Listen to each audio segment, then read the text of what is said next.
দেখো, UGC based যে journal এবং ইউজিসি বেসড জার্নালে পেপার পাবলিকেশন করা এবং ভুল করে অন্যান্য যে জার্নালগুলোতে পেপার পাবলিকেশন করে ফেললে যেটি তোমার অজান্তে যদি হয়ে যায় তাহলে কিন্তু তুমি তার যে মার্কস সেটি কিন্তু পাবে না। কি বলছি, কি কারণে বলছি, এই জিনিসটা আজকে একটু ডিসকাস করব। প্রথমত একটা জিনিস ভালো করে বোঝো। দেখো, আমরা যখন এরকম পেপার পাবলিকেশন করেছি তখন কিন্তু এই বিষয় আমরাও বুঝতাম না, কারণ তখন ইন্টারনেট খুলে দেখব এই রকম সিচুয়েশানটাও কিন্তু ছিল না। যা শুনতাম টিচারদের কাছে বা সিনিয়র যারা ছিলেন তাদের কাছে, সেই শুনেই কিন্তু আমরা করতাম। ইভেন আমরা এরকমও করিনি যে কোথায় পেপার পাবলিকেশন করব সেটা আমরাও হয়তো ঠিক করতে পারিনি। তো পেপার পাবলিকেশান, দেখো প্রথম কথা বলে রাখি, তোমরা আশা করি যারা নিউ কামার স্টুডেন্ট তারা ইউজিসি কি সম্পর্কে জানো। ইউজিসি হচ্ছে ইউনিভার্সিটি গ্র্যান্ড কমিশন, অর্থাৎ সমস্ত কলেজের যে সিস্টেম বা সেই সিস্টেমেটিক বিষয়গুলি সেইগুলো কিন্তু ইউজিসির থেকে সমস্ত কিছু হয়ে আসে। তো এই ইউনিভার্সিটি গ্র্যান্ড কমিশন বা ইউজিসি থেকে যখন প্রতিটা বিষয় হয়ে আসছে তখন এই ইউজিসি একটা সার্কুলার বলতে পারো, সেই সার্কুলারের বেসিসে কিছু অ্যাফিলিয়েটেড জার্নালগুলো রয়েছে সেইগুলোকে বলা হয়ে থাকে ইউজিসি অ্যাপ্রুভড জার্নাল। এবার যখন তুমি কোনো একটি পেপার পাবলিকেশন করছো তখন এই পেপার পাবলিকেশন যদি ইউজিসি অ্যাপ্রুভ জার্নালে হয়ে থাকে তখন তুমি তার বেসিসে কিন্তু একটা মার্কস পাবে এবং সেই মার্কসটা তোমার একটা বিশেষ গুরুত্বপূর্ণ বলতে পারো বা বিশেষ ভাইটাল সেই বিষয়টাও কিন্তু এই বিষয়কেও কিন্তু সূচিত করে। ক্লিয়ার? বাট ইউজিসি অ্যাপ্রুভড যে জার্নালগুলো রয়েছে সেই জার্নালগুলোতে তুমি যখনই এই ধরনের মার্কসগুলো পাবে, সেই মার্কসগুলো যখন পাওয়ার সাথে সাথে তুমি নিজে থেকেই একটা স্যাটিসফাইড জোন তৈরি হবে। কীরকম স্যাটিসফাইড জোন? যে আমি এই পেপার পাবলিকেশনের উপর এই মার্কসটা আমি পাচ্ছি এবং নিজে থেকেও একটা কনফিডেন্স গেইন হবে। ঠিক আছে? ওই জন্যে ইউজিসি অ্যাপ্রুভড যে জার্নালগুলো রয়েছে সেই জার্নালগুলোতে পেপার পাবলিকেশন করলেই ভালো।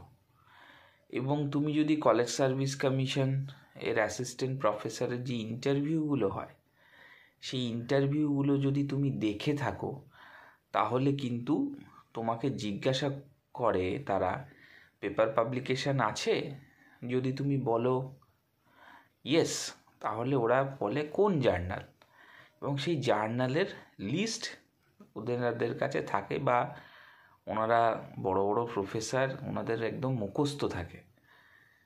সেই জার্নালগুলোর নাম বললে ওনারা অটোমেটিক্যালি বুঝে যান যে ইউজিসি অ্যাপ্রুভাল কি না এই জার্নালগুলো। এটা হচ্ছে মেন বিষয়। তো এই বিষয়টার উপর পরিপ্রেক্ষিতে তোমাকে ইউজিসি যে জার্নালগুলো রয়েছে সেই জার্নালগুলোতে পেপার পাবলিকেশন করাটা কিন্তু অতীব গুরুত্বপূর্ণ। এবার তুমি ইউজিসি যে জার্নালগুলো কী করে বুঝবে যে এটি ইউজিসি অ্যাফিলিয়েটেড কিনা? প্রথমত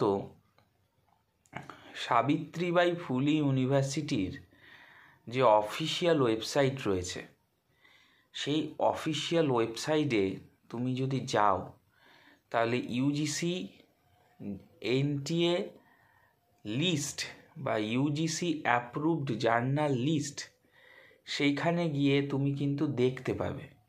এর জন্য তোমাকে একটা সাইন আপ প্রসেসটিও করতে হয়, অর্থাৎ তোমার একটা লগ ইন আইডি এবং পাসওয়ার্ড তুমি ক্রিয়েট করে নিতে পারো। আর যদি নাও করে থাকো মোটামুটি তুমি বুঝতে পারবে। তো সেইখানে সেই যে জার্নালগুলো রয়েছে, সেই জার্নালগুলোর নামগুলোকে তুমি যদি আলাদাভাবে গুগলে তুমি যদি সার্চ করো, তাহলে তার অফিসিয়াল যে ওয়েবসাইটের যে ওয়েব পেজটি রয়েছে, সেই ওয়েব পেজটি খুলে যায় এবং সেইখানে তোমাকে কিন্তু এই জার্নালগুলোকে, তুমি যেগুলো রেডি করছো সেই জার্নালগুলোকে তোমার সেখানে পাবলিশ করতে হয়। এইটা হলো সিস্টেম।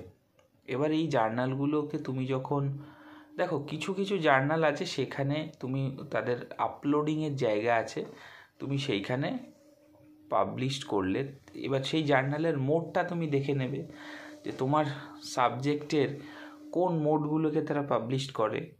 ওয়েব পেজটা স্ক্রল করলে, সার্চ করলেই তুমি বুঝতে পারবে।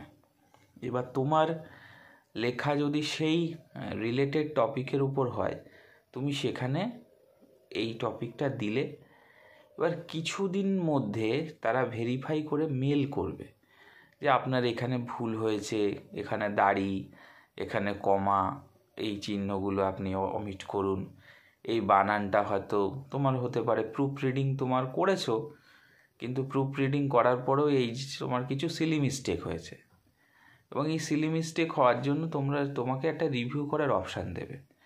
যখন এটা ফাইনালি একদম ওকে হয়ে যাবে, তখন তারা তোমাকে আবার কনফার্ম মেল করে জানাবে আপনার জার্নালটি পাবলিশ করার জন্য যে বেসিক যে খরচা, অর্থাৎ তাদের প্রিন্টিং যে কস্ট, এই জন্য একটা টাকা তাদের যে অফিসিয়াল সাইট রয়েছে সেখানে তোমাকে প্রোভাইড করতে হয়।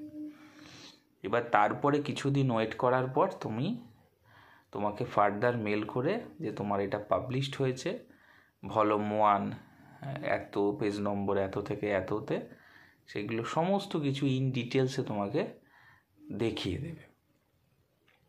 এই হচ্ছে বিষয়। এবার ইউজিসি জার্নালগুলোতে তুমি যদি পেপার পাবলিকেশন করে থাকো, তাহলে তুমি কিন্তু পুরোপুরিভাবে কমপ্লিটলি তুমি নিজেও বুঝতে পারবে। একটা হয়তো একটু হেজিটেট হবে, তো আদারওয়াইজ হেজিটেট হওয়ার কিন্তু কোনো প্রকার জায়গা নেই। তো তুমি এই রকম করে যদি পাবলিকেশানগুলো করতে থাকো বা পাবলিকেশানগুলো করো, ডেফিনেটলি তোমার কিন্তু তুমি কিন্তু ভীষণই হেল্পফুল হবে। ক্লিয়ার?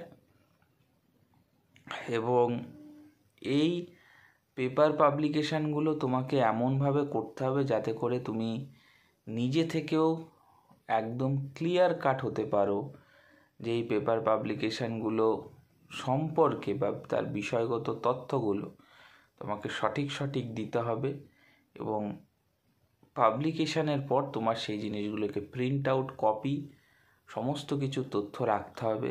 যখন তোমার কলেজ সার্ভিস কমিশনের ইন্টারভিউ হবে, ইন্টারভিউতে তোমায় ডাকা হবে, বা বলতে পারো পাবলিক সার্ভিস কমিশনে তুমি ইন্টারভিউতে ক্র্যাক করলে ফর অ্যাসিস্ট্যান্ট প্রফেসর, তুমি তখন সেইগুলো সেই অফিসে তুমি নিয়ে যেতে হবে।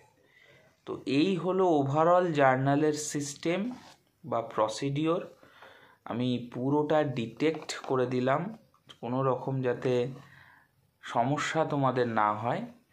এবং এইভাবে ধীরে ধীরে তুমি যদি পেপারগুলো করো, তাহলে তুমি কিন্তু একটা তোমার যে দেখো, পিএইচডি তো তুমি আজকে বললে কালকে হবে না, এর জন্য তোমাকে 3 থেকে 4 বছর ওয়েট করতে হবে।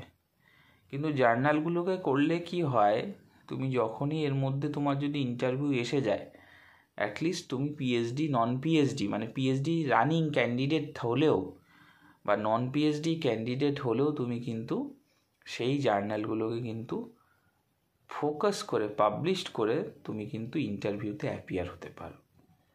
ক্লিয়ার? তো এই হচ্ছে মেন বিষয়। তুমি ধীরে ধীরে ধাপে ধাপে যদি করতে থাকো, অবশ্যই তুমি কিন্তু ফোকাসড হবে।